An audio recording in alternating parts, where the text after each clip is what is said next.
Hello, participants, and welcome to yet another module on the role of the media in reporting and promoting African trade. My name is Nixon Karithi. I'm your course director, and I welcome you to this 12th module. Module number 4, reporting African trade policy. If you want to know about where the African trade policy comes from, it is important that you go and find reliable sources of information on that. So for information on the birth of the African Continental Free Trade Agreement, I encourage you to go and look at the United Nations Economic Commission for Africa, UNECA. You go to the African Union, the Trade Law Center, and also the World Economic Forum. A number of these sources also offer details on the size, the scope, the impact of the African Continental Free Trade Agreement, and you will benefit by looking at national databases to see information and data and how this new agreement impacts the respective countries. Trade policy harmonization is the process of making regulatory requirements or improving government policies of different jurisdictions to make them identical or at least more similar. It is very important for us to understand how these processes are going to be shaped or how they are being shaped as we move towards the African Continental Free Trade Agreement. This is one response to the problems that have been arising from the policy and regulation differences among the different countries in the region. Trade barriers are government-induced restrictions on international trade. A barrier to trade is a government-imposed restraint on the flow of international goods and services. Barriers take the form of tariffs, which would impose a financial burden on imports, or a non-tariff barrier to trade, which uses other ways, whether overt or covert, to restrict imports and occasional exports. The concept of goods of a country of origin relates to the country where goods are shipped from or where goods shipped were produced. Usually, the country of origin is the same as the country of departure of the goods in question. It is also called country of provenance. There are differing rules of origin under various national laws and international treaties. So good reporters and media practitioners should endeavor to identify how their own country or their region defines or how it conceptualizes this notion of country of origin. Rules of global trade, they rein in anti-import tariffs. They also ease customs procedures. They discourage domestic laws and taxes that might be classified as protectionist. And they also reduce the imposition or the introduction of quotas and subsidies. Customs regulations are laws that control the import of goods into a country and the duties or import taxes paid for such goods. Each country in Africa has a regulatory agency or a government department that is primarily tasked with overseeing customs laws and regulations. Changes in customs regulations mean new requirements in export and in import clearance processes. Customs threshold is the volume of or quantity of a specific good above which tariffs will apply. For example, customs goods with a value of, say, $100 US may be exempt from duty and VAT. Above $100 US, then there will be the application of new duties and value-added tax. Here are some very practical news gathering tips for you as you go about looking at African trade policy issues. Number one, study documents on your country's customs policy, the tariffs classification codes, product lists, import duty schedules, declaration requirements, as well as compliance rules. If some of these documents are not easily available, find out why and see whether even a simple or a regular business person is able to find those documents.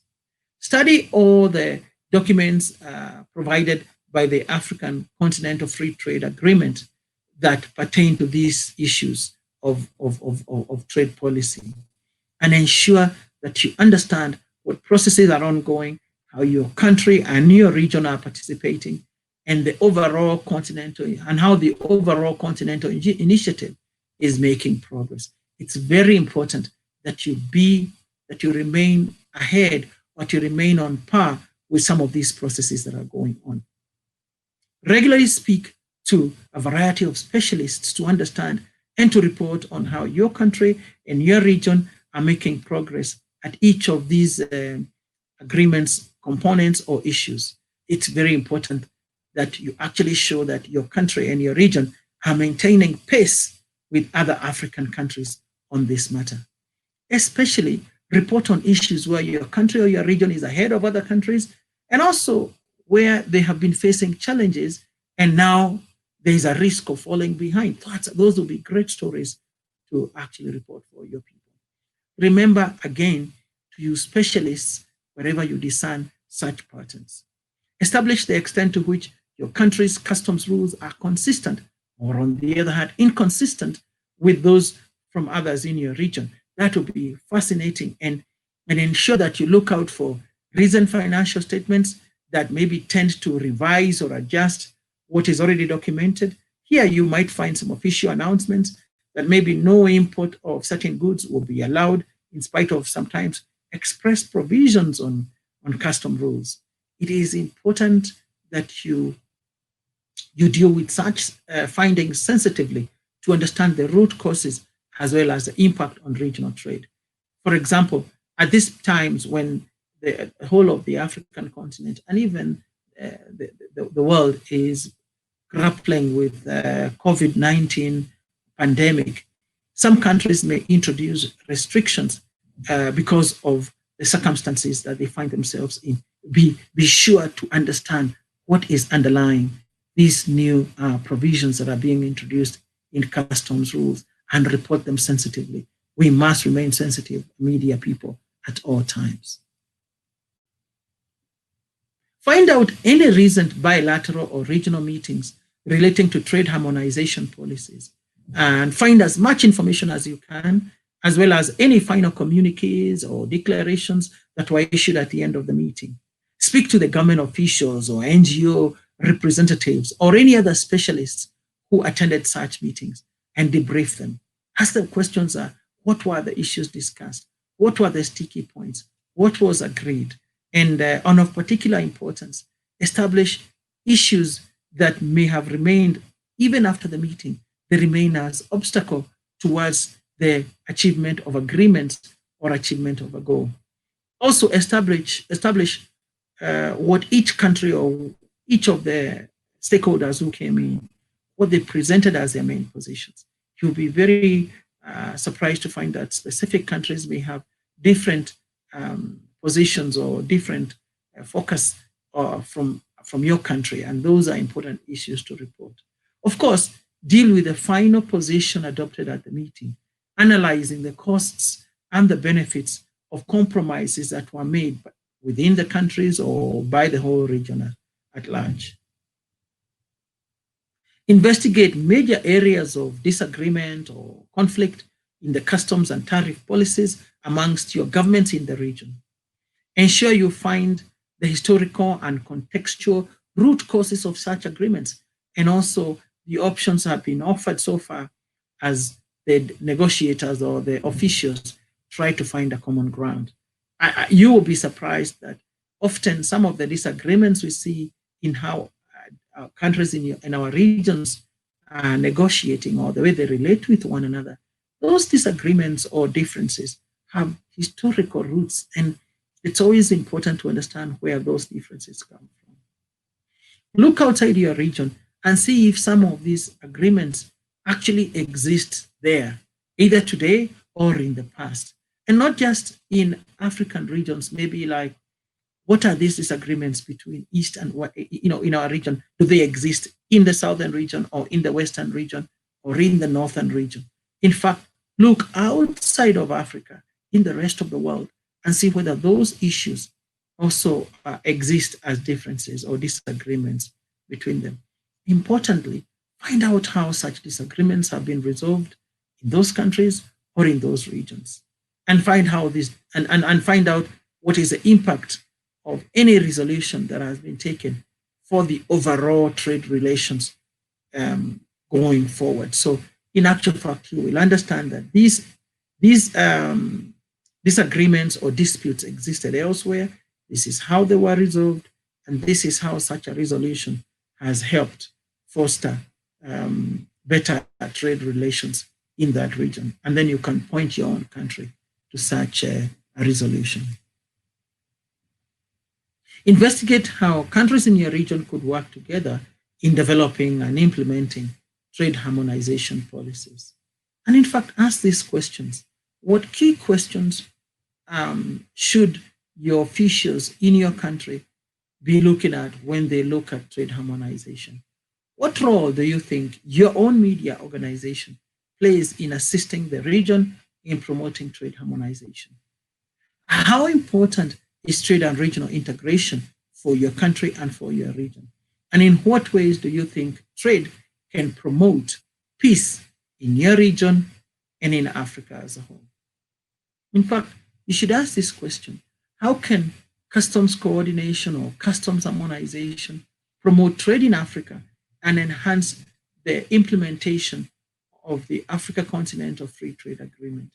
If you can, you should also look for examples in your country or in your region or around Africa, how such a customs coordination and harmonization is assisting trade for the continent.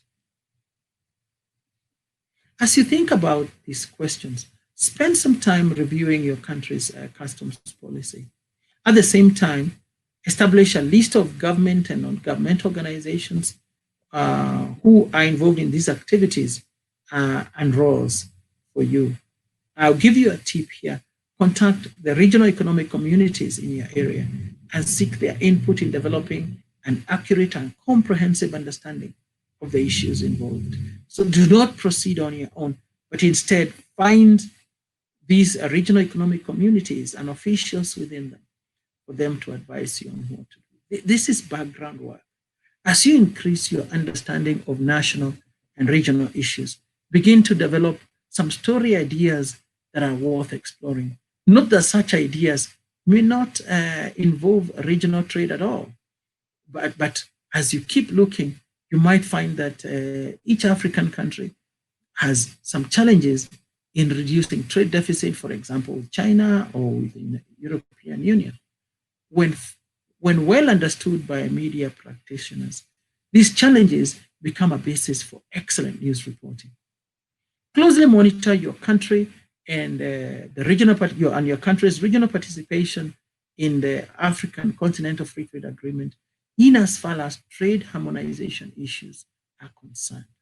Identify the key issues, the key officials involved in any of the departments or in any of the negotiations, and ensure that you speak to them on each task they're involved in. So endeavor to interview them before, interview them during the discussions and negotiations, and also after any meetings to ensure that you get a full picture of what is happening and how things are progressing.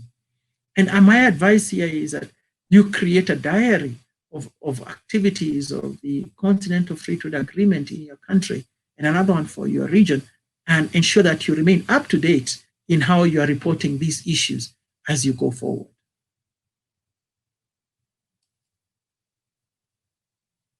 The big idea when reporting trade policy should be ensuring that you effectively cover the progress towards the free trade.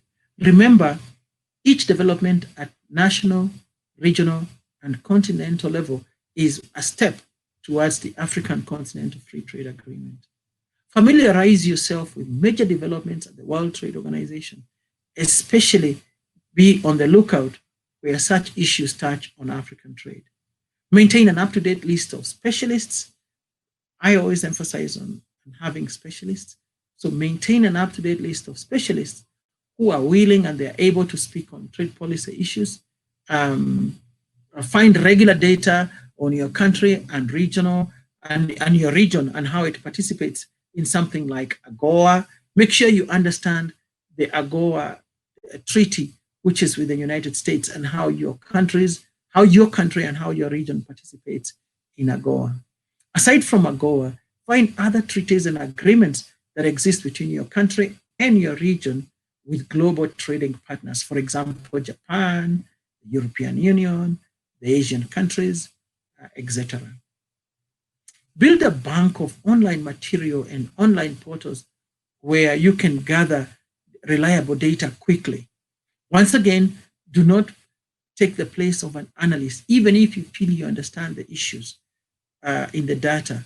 Always rely on an analyst to speak on the pertinent issues. Your job should be to ensure that the conversation with the analyst or with the specialist is well guided, and you ask the relevant question, and you ensure the analyst drills or provides your audience with the right answers. Challenge yourself to get new stories and fresh angles each month. Give feedback to your editorial supervisor about how this exercise is enriching your media practice. Also, look out for media practitioners in your region with whom you could share some ideas or experiences, or even collaborate on some important assignments. I've included in your packet some examples of how reporting of the harmonization process has happened around Africa in the recent past. One example that we have is from the East African community, and it dates back to November 2019. And this article was looking at intra-regional trade in the East African community and how the trade rose 10.3% over a period of 1 year, thanks to the harmonization of cross-border rules and procedures. You can see that, in fact, there are some tangible benefits for countries if they can implement harmonization procedures. And here, another thing that I can point out is the use of not just very up-to-date statistics, but the use of sources or the use of a specialist who understands this area pertinently. And this is one of the strategies that you could employ. So remember, find up-to-date data and then understand it, and then find a specialist to speak on it, and ensure that the specialist actually does justice, that they break down the details, and that they communicate effectively with your audiences.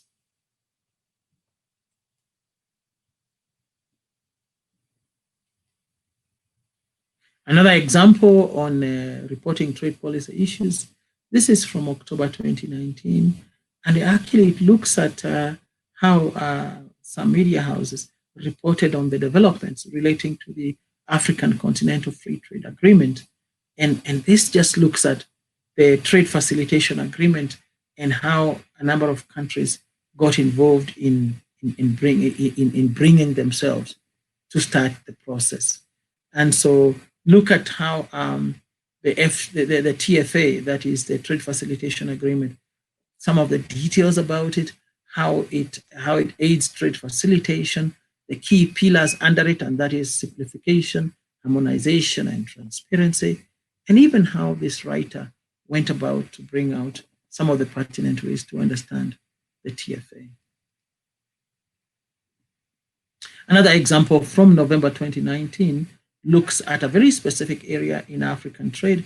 It is on garment manufacturing. This is an interesting area in how African countries or African governments can remove barriers to trading in garments and textiles, and in that way promote African trade.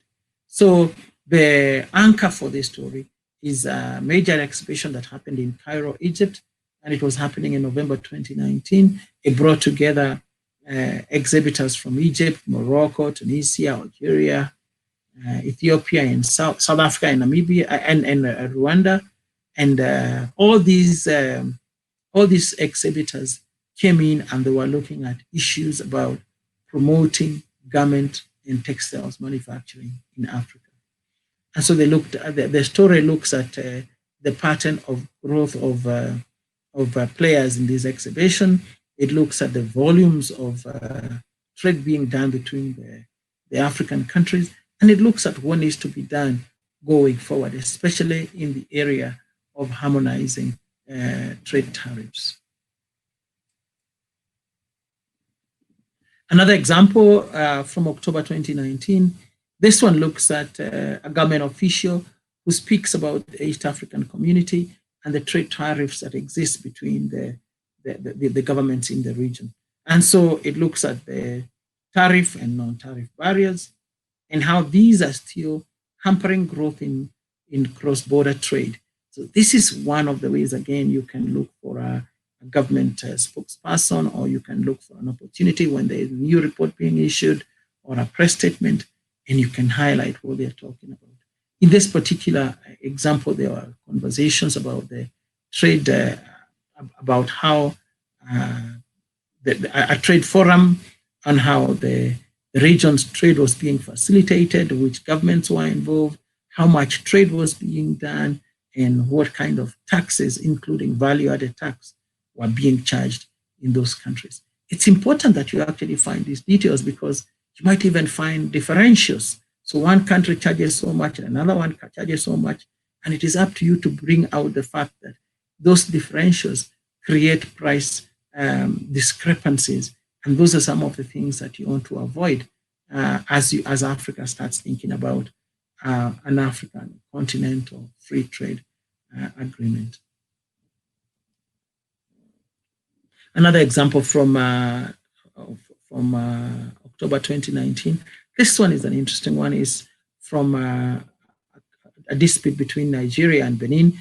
The dispute led to the closure of the border between the two countries, and how such a closure actually affected more than just the two countries, more than just the goods that were at the borders.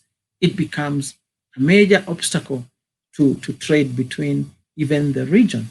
And so it looks at some of the underlying factors that, to how this problem came to be, looks at the problem of smuggling and the history of that problem, and sees how such disputes help just worsen the situation rather than improve the situation. And that's all I have for you in this module on reporting trade policy issues. I wish you the best in collecting new data, interpreting that data, in bringing together specialists who can speak whenever you need them on some of those issues. Bye-bye and goodbye.